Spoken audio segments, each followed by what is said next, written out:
Saludos, Hare Krishna, bienvenidos nuevamente. Vamos a seguir con la lectura del Srimad Bhagavatam. Hoy estamos en el texto número 2, en el capítulo 17 del primer canto. Om Namo Bhagavate Vasudevaya.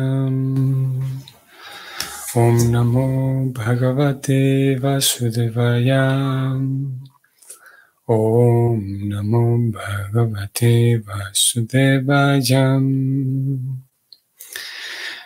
Vrisham Mrinala Dhavalam Mehantam Iva Bibhyatam Vepamanam Padaikena Siddhantam Shudrataditam. Traducción. El toro, que era tan blanco como una flor de loto blanca, estaba aterrorizado por el Shudra que lo estaba golpeando. Y estaba tan asustado que se encontraba sosteniéndose sobre una pata, temblando y orinando.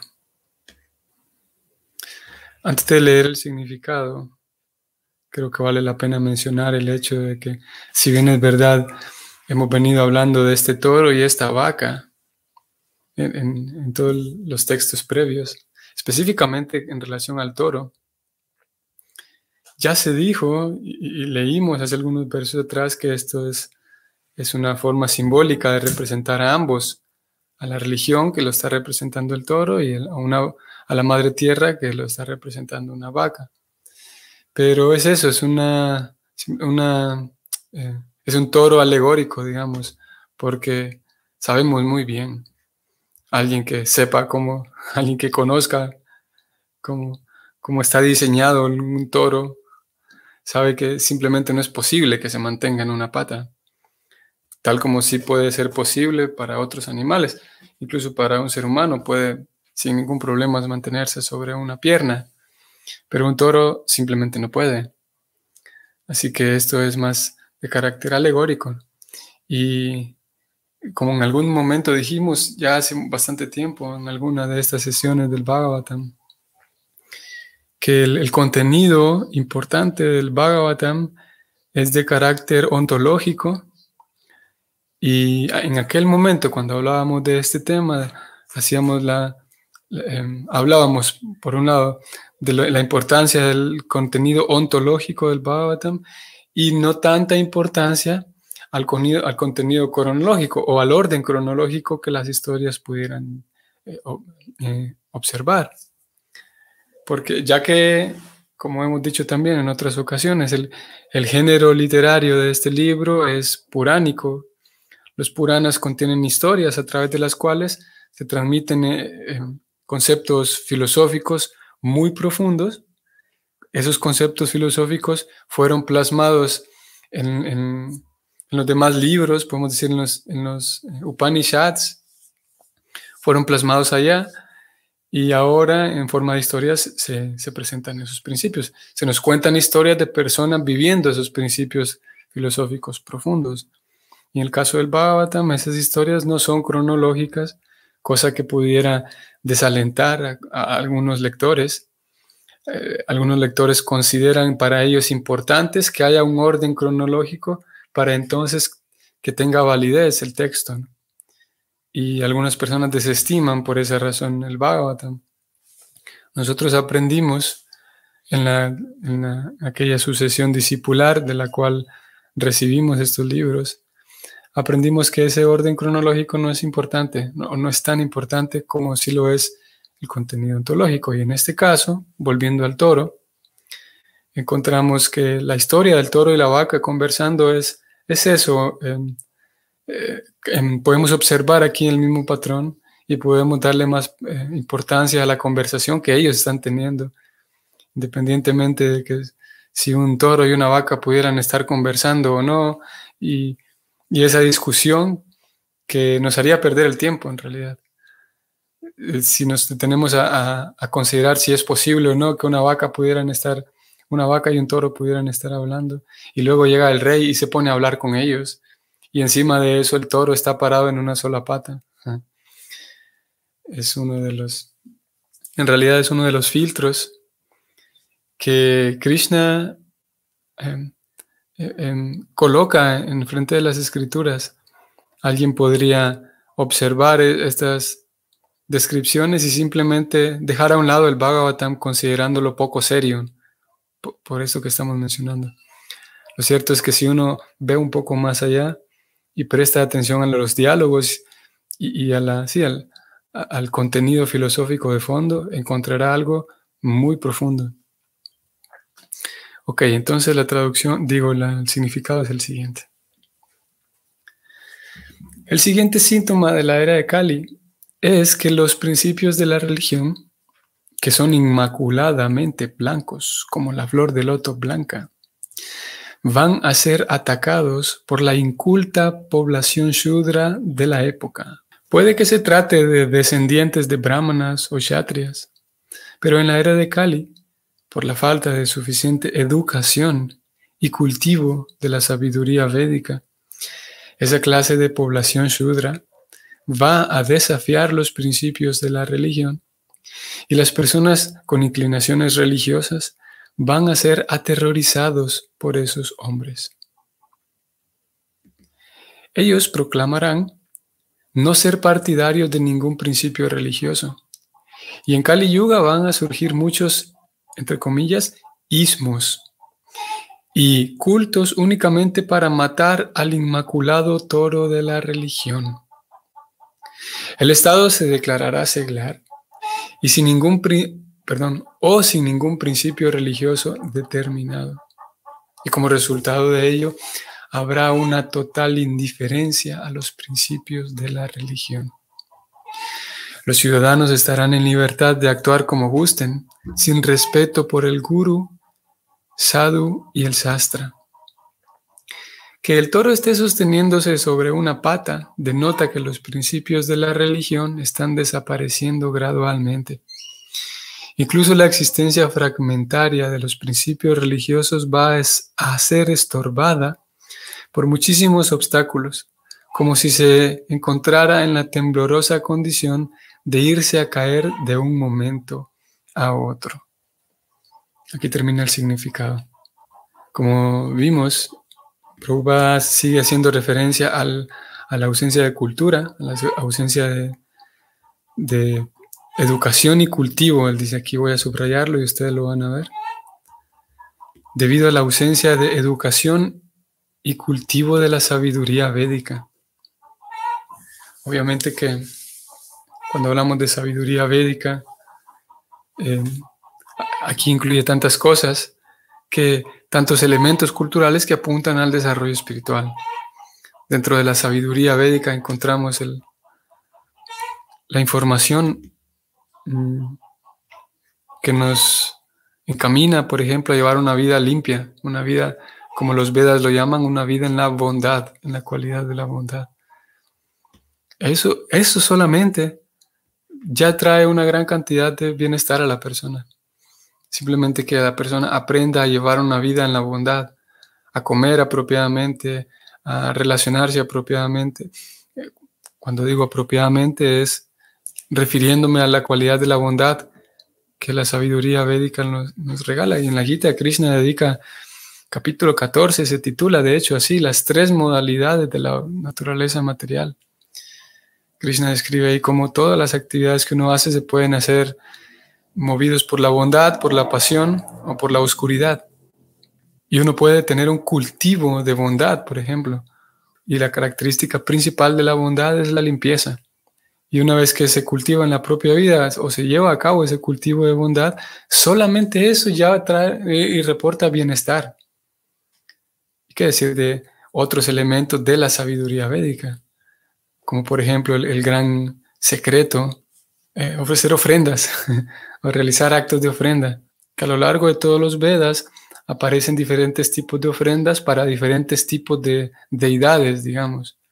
Es ahí donde se distingue la cultura védica y la cultura Vaishnava. Y de hecho Krishna en la Gita, en el capítulo 2, le sugiere a Arjuna que no le preste tanto atención a los Vedas, porque en algunos, o en la mayoría de los casos, los Vedas presentan una serie de ofrendas, no específicamente para Dios, sino para otras deidades, digamos. el sistema que distingue al cultivo Vaishnava es que se aprende a realizar ofrendas directamente a Dios.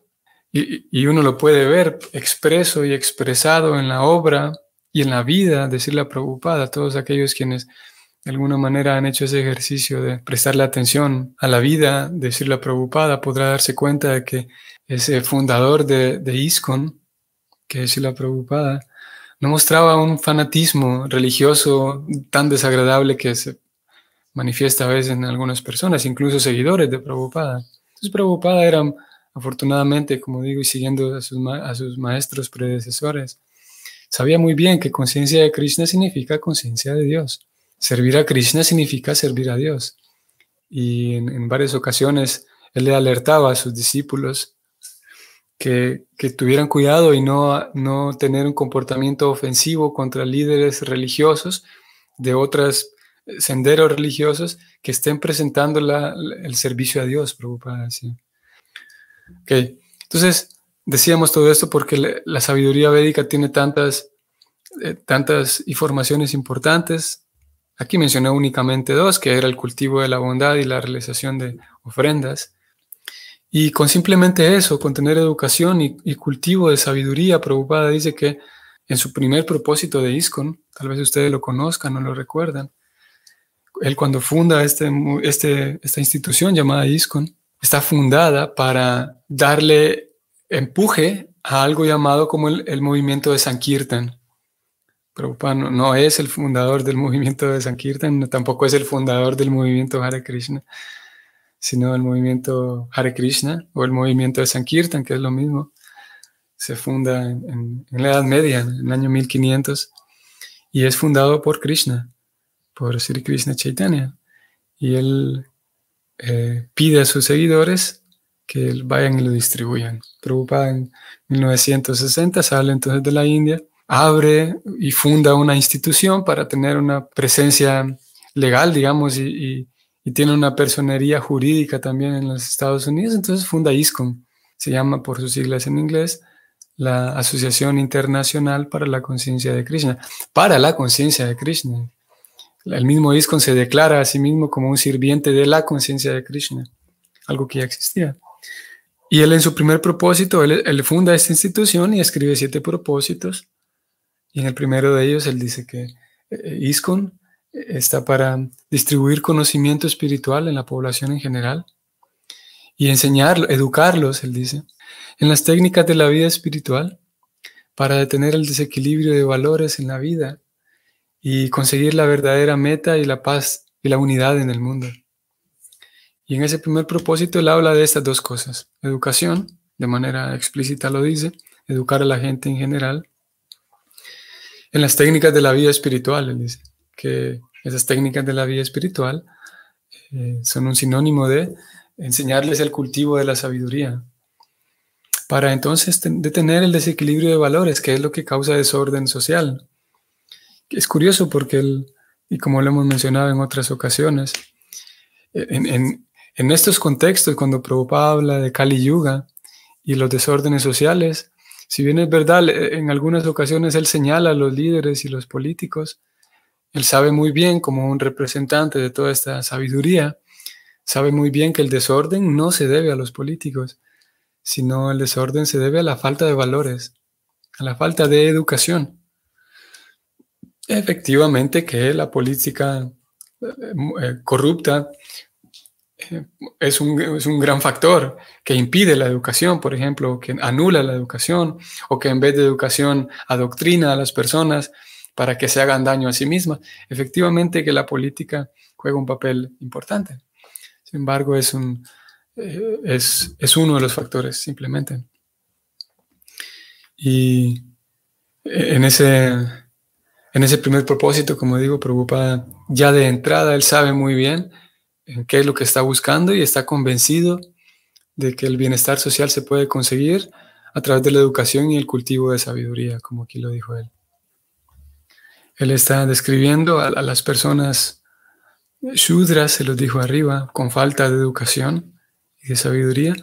Voy a leer esto que estoy subrayando, y él dijo que ellos proclamarán no ser partidarios de ningún principio religioso, Y en Kali Yuga van a surgir muchos, entre comillas, ismos y cultos únicamente para matar el inmaculado toro de la religión. Esto es muy importante y muy interesante también, que hoy por hoy, algunos de ustedes sabrán, hay en un nivel político, en el campo político, en Latinoamérica, en general en el planeta, en Latinoamérica, que es donde estamos, están aconteciendo algunas movidas dentro de la política curiosas. Y una de ellas es que se intenta o se está intentando que el Estado viva libre, o sea, un Estado que siempre lo ha sido en papeles al menos, un Estado laico, libre de religión. Y un Estado libre de religión es aparentemente lo mismo que en algunas ocasiones se ve como lo mismo que la libertad religiosa. O sea, en otras palabras, que usted haga lo que quiera con su vida privada, si quiere ir a tal o cual religión, está bien, pero el Estado en sí no va a promover ninguna religión, ni a través de las instituciones públicas, ni a través de las escuelas. Y claro que hay escuelas, como en algunos lugares se llama, escuelas privadas, que oficialmente sí son religiosas, pero el Estado en sí no promueve ninguna religión. Y después aparte de ser el Estado libre de religión, entonces llega un momento, que es donde estamos hoy por hoy, que se intenta en el nombre de progresismo, que hace algunos días también hablamos del progresismo, hemos venido hablando de ello, ya que es muy característico en Kali Yuga. El progresismo es una filosofía que promueve que para progresar hay que conseguir cosas nuevas. Todo lo nuevo es mejor. Y por lo tanto, aquello que hemos tenido presente en nuestra cultura durante tantas décadas, hay que soltarlo ya porque ya no sirve, es obsoleto, es anticuado, es retrógrado, una palabra muy favorita, bastante usada por las personas que militan o que son empujados por el progresismo, retrógrado. Entonces, yo también lo mencionaba hace unos días, como ese movimiento político que tiene diferentes brazos, podemos decir. Entre ellos está incluido la presión para que el aborto se legalice, lo cual es terriblemente cruel, la matanza de niños. Otro de sus brazos del progresismo es el avance en la presencia de la diversidad, lo que se llama LGBT hoy por hoy. Es otro de los brazos. O lo que más concretamente podríamos llamar como la ideología de género. Y como digo, ese progresismo tiene muchos brazos y uno de ellos es el intento por eliminar la religión. Ya no solamente que el Estado no promueve ninguna religión, sino ahora es la exigencia de diferentes grupos, exigirle al Estado que saque toda expresión religiosa de nuestra cultura. Yo les mencionaba la vez anterior como, por ejemplo, hay una marcha para los derechos de los negros. Entonces van muchas personas y marchan por los derechos de los negros, pero de paso dicen, bueno, metámonos a una iglesia y destruyámosla, que no tiene nada que ver una cosa con la otra, pero en muchos lugares así sucedió. Y vamos a hacer una marcha por las mujeres. Está bien. Bueno, metámonos a una iglesia y destruyámosla, pintémosla, orinémosla y etcétera, que no tiene nada que ver una cosa con la otra. Pero por diferentes filosofías políticas se hace creer a estos grupos, es todo un tema muy interesante en realidad, se hace creer que la religión es un obstáculo para el progreso, porque en el fondo ellos buscan progreso, imaginando que todo lo nuevo, como dije, es progresar. Y la iglesia, especialmente la iglesia católica, lleva tantos años en nuestra cultura que si logramos sacarla del mapa, entonces vamos a progresar. En algunos lugares como Canadá, que es uno en el área, en América, es uno de los países con más progresismo. Esto sucede. Se prohíben símbolos religiosos a trabajadores públicos. Ahora, como dije, pasamos de que el gobierno no promueve ninguna religión, ahora impide que una persona pueda profesar su religión, en este caso trabajadores públicos. Para quienes están viendo la pantalla les comparto. Hoy por hoy debido a esta ley 21 en Canadá. Ustedes están viendo las primeras 3 imágenes de arriba. Son los símbolos que se pueden utilizar tanto en espacios públicos como en espacios del gobierno. Es un pequeño arete que demuestre que sea relacionado con la religión, o una pequeña cruz, un pequeño anillo. Y los que están abajo, las 5 imágenes de abajo, son los símbolos que están prohibidos, como un crucifijo grande, por ejemplo, y este otro tipo de indumentaria que desconozco sus nombres. Simplemente ahora no puede ser que una persona se muestre así en público porque es prohibido. Solamente una muestra de cómo, un reflejo de lo que Prabhupada está mencionando aquí, que en nombre de progresar y en nombre de una mejoría social, entonces aquellos que son religiosos, voy a subrayarlo, voy a ir al texto y lo voy a subrayar. Las personas con inclinaciones religiosas van a ser aterrorizadas por estos hombres, él dice. Prabhupada dice. Y sigo leyendo. Ellos proclamarán no ser de ningún partido religioso, ningún principio religioso. Y van a surgir muchos sismos para matar el inmaculado toro de la religión. Y de acuerdo con la sociología y la psicología social, que es un tema interesante también, y lo hablamos el viernes anterior, que en la cultura, en todo lo que nos rodea, en las calles, en nuestra familia, en todo lo que nos rodea como sociedad, todos los elementos que construyen una sociedad, hay elementos culturales, como dijimos. Y si yo de la vista del público, de la sociedad, saco ciertos elementos, los elimino, entonces eliminaré ese concepto en la mente de las personas.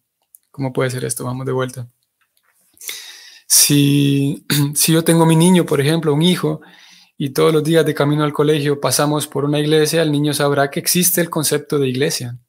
Sabe que existe el concepto de iglesia y relacionados con la iglesia está Dios y la moral, etc. ¿no? Pero ¿qué pasa si entonces saco de una sociedad la iglesia como tal? Entonces un niño no va a ser más difícil o va a ser menos natural que él comprenda el concepto de iglesia, que es un lugar en donde las personas se reúnen para servir a Dios, etc. Entonces, similarmente con otros símbolos que forman parte de la cultura, al sacarlos de la vista, lo que se hace es que en la mente de la persona se saca el concepto en sí. Se saca el concepto de que hay personas religiosas. Se saca el concepto de que hay una moral, de que hay un orden natural que responde a la ley divina. Y es un acto bastante premeditado, bastante planeado en realidad. Dentro de la psicología social, como digo, se conoce todo eso. Y incluso si deja de haber el elemento visual, que es un crucifijo, por ejemplo, y si deja de haber la palabra misma, ya que somos seres sociales y el lenguaje está muy presente en nosotros, si nosotros dejamos de hablar de un tema y dejamos de observar ese símbolo, eso simplemente quedará borrado eventualmente en nuestra cabeza. Por esa razón, el intento por quitar todo símbolo social, el intento por quitar toda expresión religiosa de los espacios públicos, va directamente de acuerdo a cómo funciona Kali Yuga para borrar del subconsciente o incluso de la cabeza del ser humano el concepto de religión, por lo tanto el concepto de Dios y por lo tanto el concepto de que la vida tiene un propósito trascendente. Solamente comer y dormir y tener sexo y pelear y encaminado a una vida animal simplemente, una vida muy frustrante. Voy a leer este comentario de Carolina y con esto vamos a terminar. Saludos, Carolina Mora. Hare Krishna, reverencias. Es lamentable observar cómo todos estos ismos permean nuestras mentes y nos hacen tomar partido, incluso tratando de practicar conciencia de Krishna. Un tema interesante. Kali Yuga es muy fuerte. Observo cómo algunos devotos están a favor del aborto y o proponen su fe en los políticos del momento. Sí, Carolina, es muy fuerte, como usted lo dice. Y muy interesante que una de las cosas que... Vamos a ver. Prabhupada, una de las cosas que a él le gustaba mucho, quienes conocen su biografía lo sabrán, que Prabhupada le gustaba mucho, por ejemplo, en la India, llevar a sus discípulos occidentales y mostrarle a la gente indiana que miren, que estos son chicos americanos y han entregado su vida a Krishna. Y Prabhupada era orgulloso, estaba orgulloso de sus discípulos. Y a él le gustaba mucho hacer eso y él confiaba tanto en ellos, y ellos estaban entregados a él. Y había algo que Prabhupada, había una entrega completa, una entrega increíble en aquellos tiempos cuando Prabhupada estaba presente. Sin embargo, al mismo tiempo, una visión más crítica de aquella época de oro de ISKCON, una visión crítica nos permite ver que hubo cosas que Prabhupada pedía que sus discípulos, a pesar de su entusiasmo y su entrega, no lograron concretar. Y una de ellas, de las cosas que Prabhupada pedía y que la historia nos muestra que ellos no fueron capaces de hacer, Prabhupada siempre les pedía que absorban su mente en leer los libros. Él decía, es que mis discípulos no leen mis libros, él decía. Él decía, es que mis discípulos me ayudan a venderlo, pero no los leen. Y eso era un tema recurrente cuando vemos los libros biográficos. Y él les pide en sus cartas, les dice a sus líderes que miren, siente a los miembros de su comunidad, les decía Prabhupada, que lean muy bien, que entiendan los libros desde diferentes puntos de vista, que no sean solamente seguidores ciegos, que absorban, que asimilen la filosofía. Era algo que él realmente le importaba eso. Y él decía, yo escribo mis libros principalmente para que ustedes, mis discípulos, los lean. Menciono todo esto porque la mente y la capacidad de pensar es algo que se estimula, que se ejercita, así como un músculo. Y Prabhupada decía que filosofía sin religión y religión sin filosofía, ¿verdad? Religión sin filosofía es sentimentalismo y filosofía sin religión nos puede llevar a la especulación mental, a simplemente especulación seca. Entonces, ¿qué pasa? Que la filosofía nos hace pensar, nos hace considerar la moral, la ética, qué resultado habrá de esta decisión, qué resultado habrá de esta otra decisión, cuál es la propuesta que un político tiene, todo eso nos permite la filosofía ejercitarnos para poder identificar qué es lo que propone, por ejemplo, un político, qué impacto social tendría algo como, por ejemplo, el aborto. Y si estamos entonces con poca habilidad filosófica para pensar seriamente sobre temas profundos, muy seguramente al haber ausencia de filosofía, terminaremos comprando algo por sentimentalismo. Como decía Prabhupada, una vida sin filosofía es una vida sentimental. Y por sentimentalismo podríamos terminar adhiriendo a ciertas propuestas políticas que dañan a la sociedad. Por ejemplo, hay un feminismo absurdo y grosero que daña incluso a las mismas mujeres. Y el problema es que como yo tengo sentimiento y quiero ayudar a las mujeres, termino adhiriendo a ciertos, como digo, algunos grupos feministas que de manera brutal dañan incluso a las mismas mujeres, se dañan a sí mismas. Y como hay falta de filosofía para pensar seriamente en qué impacto social está generando este movimiento político, termino adhiriendo ahí. Y como son tantas personas que adhieren al feminismo, como digo, radical y bárbaro, al aborto, a la violencia contra las religiones, como hay tantas personas, da la impresión de que eso es lo correcto. Una persona que no tiene suficiente fuerza a través de la filosofía, cultivo de filosofía. Entonces le va a dar la impresión de que como todos van en esa dirección, yo también, eso lo he llamado hoy lo políticamente correcto. Voy a adherir a esto porque todos están en esa dirección. Entonces, a pesar de que hay una vocecita en el fondo que me dice que esto es algo raro, pero voy a adherir ahí porque es lo políticamente correcto. Es como estar a la moda. Y para dar un diagnóstico así, que entre dentro del marco del Bhakti, Prabhupada señalaba eso como la falta de lectura. No sé, y obviamente la falta de estudio de los libros de Prabhupada, pero al mismo tiempo la falta de formación, de lectura, la falta del intelecto, el intelecto débil, podemos decir, en la sociedad, también genera simplemente sentimentalismo. Un tema interesante y también fascinante, que no vamos a seguirlo más debido al tiempo.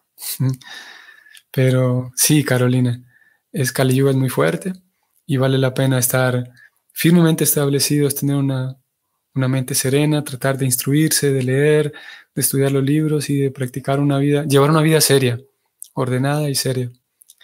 Y para eso están estos libros, para que podamos buscar refugio en ellos. Pienso que seguiremos hablando de estos temas en los días venideros, ya que el tema es Kali Yuga.